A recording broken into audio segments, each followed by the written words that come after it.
Madam, నిన్న Huzurabad MLA పాడి కౌశిక్ రెడ్డి చేసిన సంచలన కామెంట్స్ అనేవి రెండు తెలుగు రాష్ట్రాల్లో తీవ్ర దుమారాన్ని రేపుతూ ఉన్నాయి.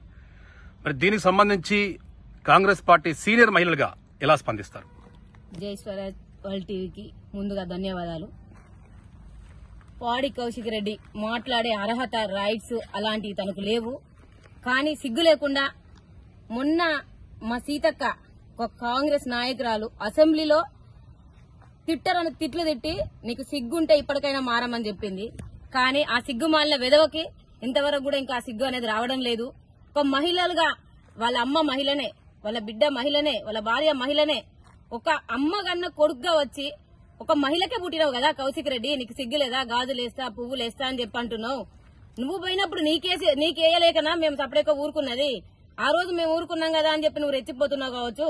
కానీ మహిళలు అంటే ఒక భారతదేశంలో పసుబొట్టు అనగానే మహిళలు చాలా విధాలుగా ఎన్ని కిలోమీటర్ల దూరమైనా వెళ్తారు. కానీ మహిళలను కించపరుస్తున్నావంటే ఫస్ట్ నీ అమ్మను కించపరిచినట్టే. నీ అమ్మ తర్వాతనే మేమందరం మహిళలుగానే ఉన్నాము. నువ్వు ఒక అమ్మకే పుట్టినావు కదా, అమ్మకు పుట్టకుండా ఏమన్నా గాడిదిగిన పుడితే అప్పుడు నువ్వు మహిళలతో మాట్లాడడం నేర్చుకో. కానీ చాలా జాగ్రత్త, నోరు అదుపులో పెట్టుకో. గాజులు చీరలంటే కించపరిచే విధంగా నీకు అనిపిస్తున్నాయి కావచ్చు. కానీ ఆ అమ్మ గాజులు వేసుకుని ఆ చీర కట్టుకుని నిన్ను గంటనే ఈ భూమి మీదకి వచ్చినావు. లేదంటే నువ్వు ఈ భూమి మీద కనబడేటోనివి కాదు. నీలాంటి కుక్కలను తరిమి కొట్టేవాళ్ళు. ఆ తల్లికి నువ్వు అసలు ఇలాంటి కొడుకు అని తెలిస్తే నిజంగా మీ అమ్మ మంచిది అయ్యేది ఉంటే నిన్ను తరిమి కొట్టే రోజు రావాలి. ఎందుకంటే ఒక మహిళ తను కన్నది కదా, తనను ముందు పెట్టుకునే కదా మొన్న ఎలక్షన్ లో హుజురాబాద్ లో ఫస్ట్ నా రథయాత్ర కాకపోతే నా శివయాత్ర జరుగుతుంది అని చెప్పి ఆ ముగ్గురిని ముందు పెట్టుకునే కదా నువ్వు గెలిచింది. ఆ రోజు ఆ మహిళలే కదా, నిన్ను కన్న వాళ్లే కదా, నిన్ను చేసుకున్న వాళ్ళు, నీకు పుట్టిన వాళ్లే కదా, వాళ్ళు మహిళలే కదా, వాళ్ళని ఎందుకు ముందుకు పెట్టినావు? ఆ రోజు తెలియదా మహిళలు ముందు నడిస్తే నేను గెలుస్తానా ఓడిపోతానా అనేది? ఆ మహిళలు ఓటేస్తేనే కదా హుజురాబాద్ లో నువ్వు ఎమ్మెల్యేగా గెలిచినావు.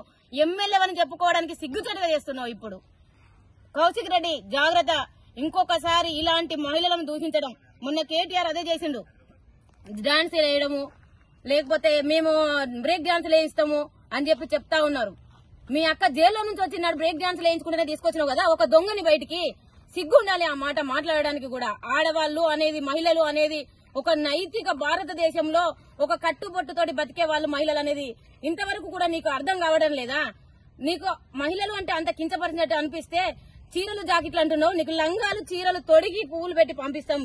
కౌశిక్ రెడ్డి బిడ్డ హుజురాబాద్కి వస్తాం, నీ క్యాంప్ ఆఫీస్ లో, నీ ఇంట్లో గాని ఎక్కడున్నా నిన్ను తీసుకొచ్చి ఇవి తొడిగిచ్చి రోడ్డు మీద తీసుకొచ్చి గుంజుకి బతుకమ్మ పేర్చి నీ చేతికి ఇస్తాం. కౌశిక్ రెడ్డి చాలా జాగ్రత్తగా మాట్లాడు.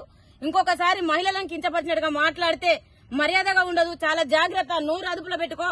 ఇప్పటికీ అసెంబ్లీలో అదే మాట మాట్లాడవు, ఇప్పుడు అదే మాటలు మాట్లాడుతున్నావు. మహిళలంటే అంత చిన్న చూపుగా మాట్లాడుతున్నావు. ఒక అమ్మకు పుట్టిన వాడి అయ్యేది ఉంటే ఇంకొకసారి మహిళలను కించపరిచే విధంగా మాట్లాడితే చెప్పుల దండలు కూర్చు మెడకేస్తాం. నిన్న బండు శోభక్క చెప్పు చూపించింది, కానీ మేము చెప్పులు కూర్చు మెడకేస్తాం. ఒక మహిళలుగా స్పందిస్తాం. ఇప్పుడు తీసుకుపోయి మిమ్మల్ని సుబేదారి పోలీస్ స్టేషన్ లో కేసు నమోదు చేయిస్తాం. మహిళలకు ఇంకొకసారి మాట్లాడడం తప్పు అనేంత వరదనక నువ్వు కోర్టుకెళ్లి క్షమాపణ కోరేంత వరదనక నిన్ను వదిలిపెట్టే సమస్య లేదు బిడ్డ. హుజురాబాద్కి వస్తాం. నువ్వు ఎక్కడున్నావో గుంజుకొచ్చి నీకు చీర, జాకెట్, లంగా, పువ్వులు పెట్టి, గాజులు పెట్టి నిన్ను డైరెక్ట్ బయటకు తీసుకొచ్చి బతుకమ్మ పేర్చి చేతికి ఇస్తాం. రేపు మా రేవంత్ అన్న 2 గిఫ్ట్లు ఇవ్వబోతాడు. ఆ గిఫ్ట్లను నీ చేతికిచ్చి బతుకమ్మ ఆడిపిస్తాం. జాగ్రత్త కౌశిక్ రెడ్డి, చాలా జాగ్రత్తగా ఇప్పటికైనా నోరు అదుపులో పెట్టుకుంటే మర్యాద ఉంటది. కోడిగుడ్లు, టమాటాలు కాదు బిడ్డ, నిన్ను తీసుకొచ్చి బతుకమ్మ ఆడిచి కోలాటం వేసి కూడా కొడతాం ఊర్లో. చాలా జాగ్రత్త.